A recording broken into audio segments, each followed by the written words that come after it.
Elon Musk joins the medical debate. Good morning, ladies and gentlemen. This is another declaration of truth from your host, Terry A. Hurlbut.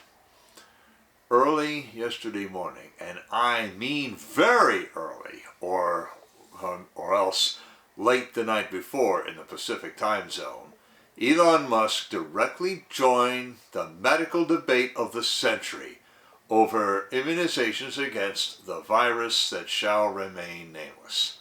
For the first time, he revealed that he had a second booster and had major side effects from it.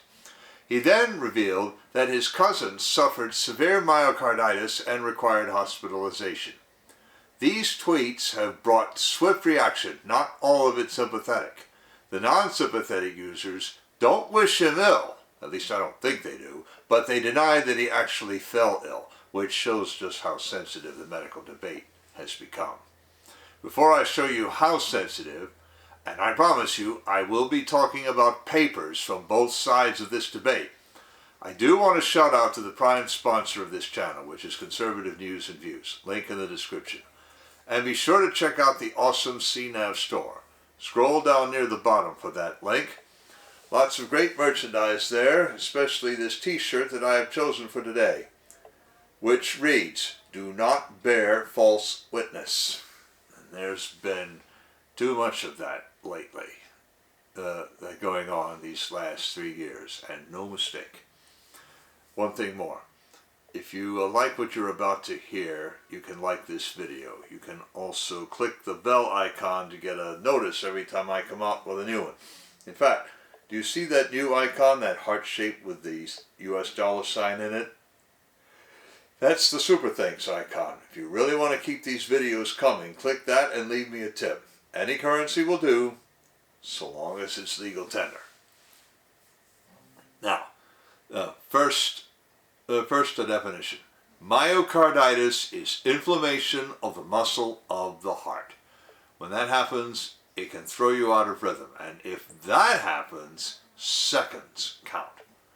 Viruses of all kinds are the most common cause of myocarditis. Now, with that in mind, the debate actually began Friday morning at 8:16 a.m. Eastern Time.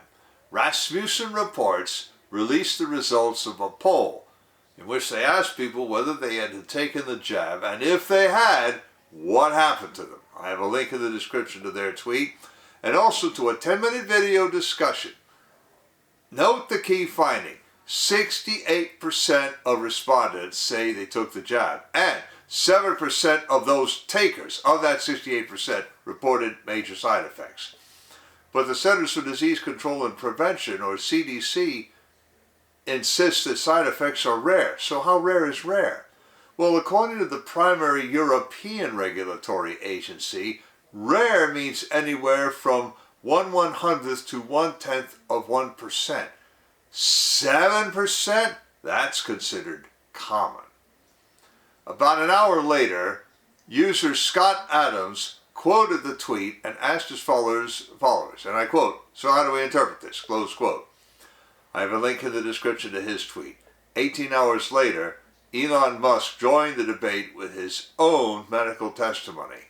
Because he tweeted this out as one tweet after another, I have a link in the description to the second one. Here's what he said. Quote, "I had major side effects from my second booster shot. Felt like I was dying for several days. Hopefully no permanent damage, but I don't know. And my cousin, who is young and in peak health, had a serious case of myocarditis and had to go to the hospital." Unquote, Elon Musk. Most of the immediate response expressed sympathy.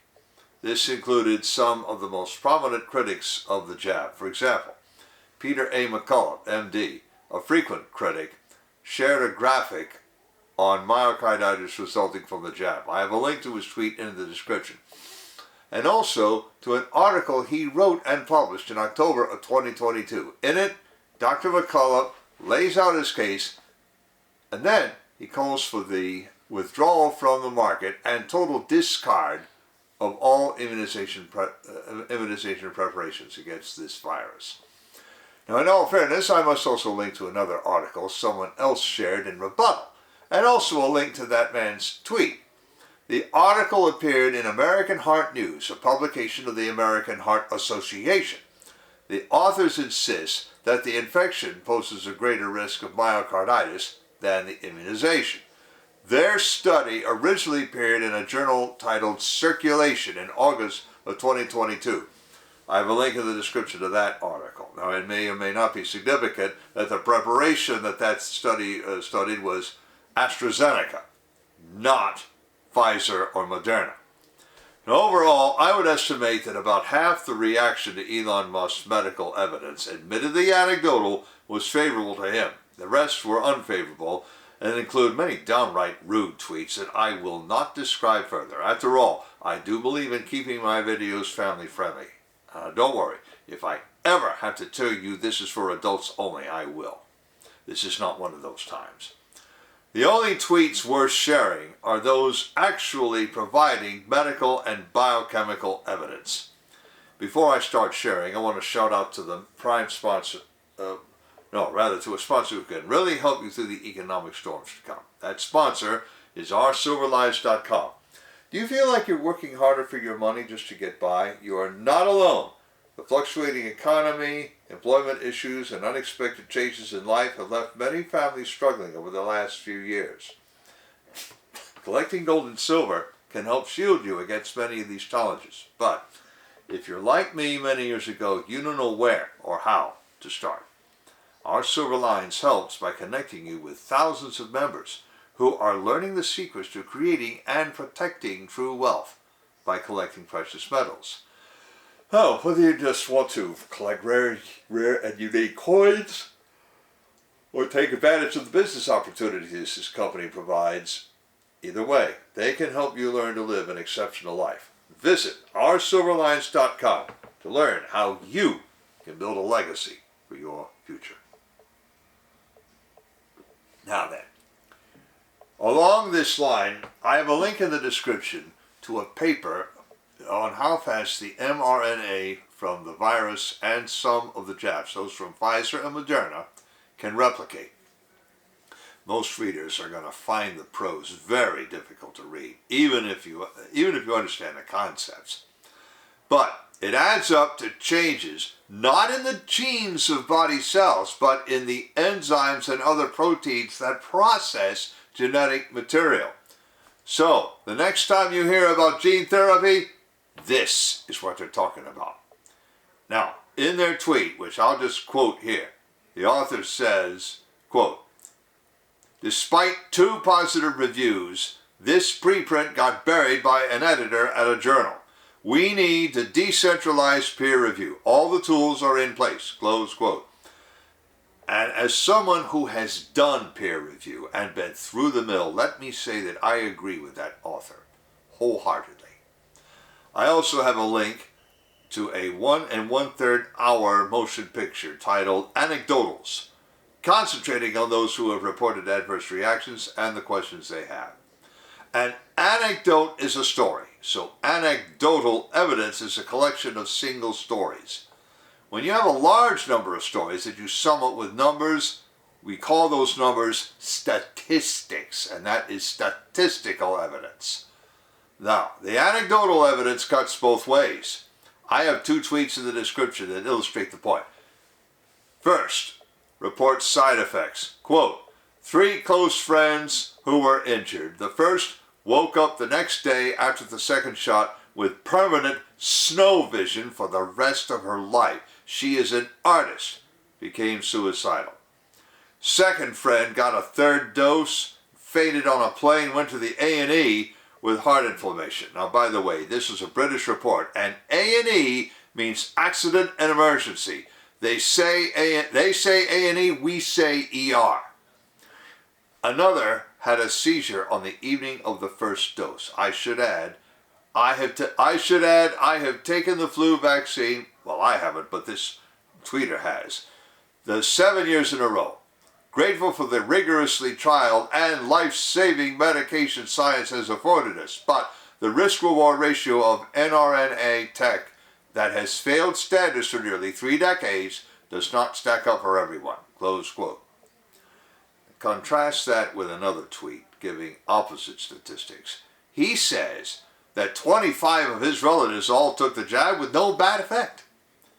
I will close the curtain of charity on the rest of his tweet with apologies to Mark Twain.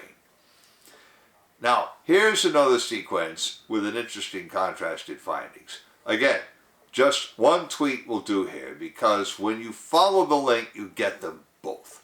So, what do they say?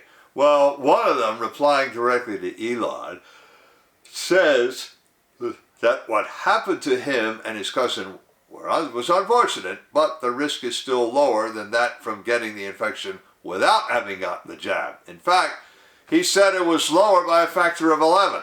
But another user asked whether that accounted for the severity of myocarditis.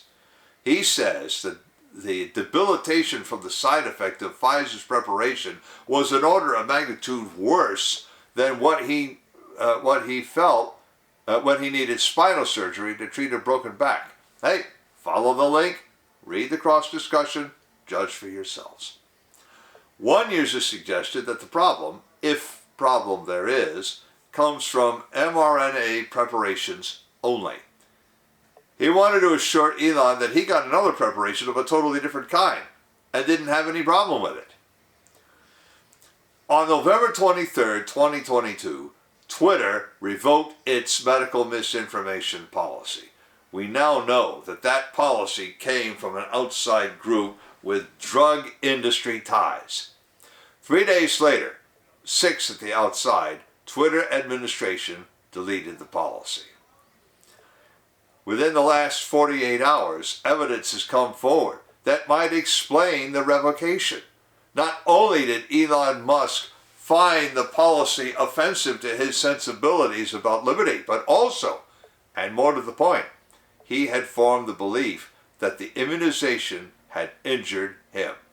That's relevant because the original policy might have forbidden him to say anything about it. Aside from the rudeness, some, not all, users showed that the last 48 hours also showed what healthy medical debate can look like. Musk has in fact expressed determination that Twitter should be a place where one can find truth. Sometimes truth can be impossible to determine, thus making free debate necessary. It ill befits anyone to doubt Mr. Musk's account. If you want to debate its cause, fine, but do not, as someone actually did, accuse him of making that story up unless you have good reason. More to the point, Musk has opened up the debate, and that should help everyone. Notably, no one at the CDC has yet weighed in. If they are truly confident in their interpretation of observations and events, they should.